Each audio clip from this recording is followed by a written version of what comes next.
நெஞ்சு பொறுக்குதில்லையே இந்த நிலைகட்ட மனிதரை நினைந்து விட்டால்னு சொல்லி மகாகவி பாரதி பாடினாரு.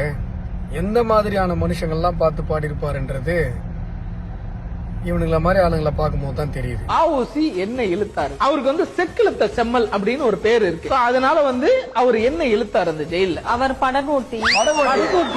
இந்த கரையில இருந்து கூட்டிட்டு போய் ஆளுங்க அந்த பக்கம் இறங்கி விட்டு வருவாரு. கடல்ல கப்பல் இழுத்தாரு. இவங்க போட்டல் காப்பல, உனக்கு கப்பல் இழுத்தாப்புற.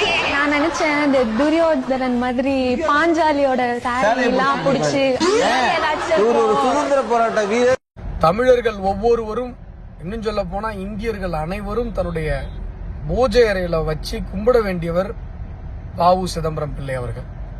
ஒரு மிகப்பெரிய செல்வந்தரா இருந்து அவர் சொத்தெல்லாம் இந்த தேசத்துக்காக இழந்து நம்முடைய மக்களுக்காக கப்பல் விட்டு அந்த கப்பலை சதி செய்து வெள்ளக்காரன் அந்த கம்பெனியை ஸ்டீம் நேவிகேஷன், சுதேசி ஸ்டீம் நேவிகேஷன் கம்பெனியை வீழ்த்திய போது சிறைக்கு சென்று அவர் ஜெயிலுக்கு போனதுக்காக அவர் அரெஸ்ட் பண்ணிட்டாங்கன்றதுக்காக தூத்துக்குடியில ஒரு மிகப்பெரிய கலவரமே நடந்தது.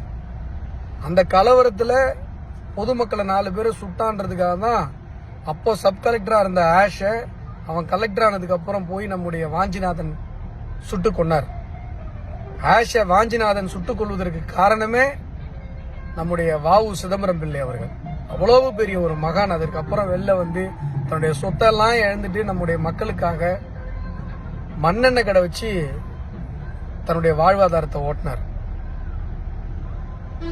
தன்னுடைய குடும்பம் அவ்வளவு வறுமையில் இருந்தது. அப்ப கூட அவர் இந்த தேசத்தினுடைய அந்த பாரத மாதாவுடைய சேவையை விடல. இன்னும் சொல்ல போனா தமிழுக்கான சேவையை விடல. எவ்வளவோ புத்தகங்கள் எழுதினார், திருக்குறளுக்கு உரை எழுதினார், நிறைய எழுதினார். கடைசி வரைக்கும் அவருடைய தமிழ் பணியும் இந்திய தேசத்தினுடைய பணியும் ஓயவே இல்லை. அப்படிப்பட்ட ஒரு மகான இந்த சன் நெட்வொர்க்காரனுங்க இவ்வளவு மோசமா பேசுறாங்க. இந்த சன் நெட்வொர்க் நிர்வாகம் பெருந்தகையாளர் வ.உ.சி அவர்களை இழிவுபடுத்தியதற்காக மக்களிடம் மன்னிப்பு கேட்க வேண்டும்.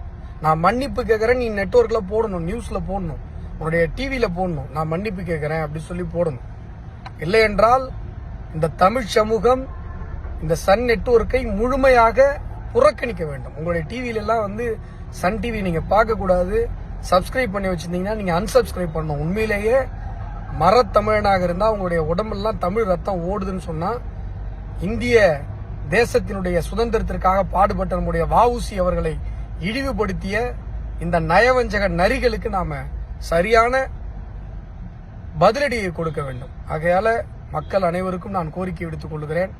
சன் நெட்வொர்க்குக்கு உங்களுக்கு சப்ஸ்கிரிப்ஷன் இருந்ததுன்னா இந்த சன் நெக்ஸ்ட்லாம் சப்ஸ்கிரைப் பண்ணி வச்சிருந்தா அன்சப்ஸ்கிரைப் பண்ணுங்க.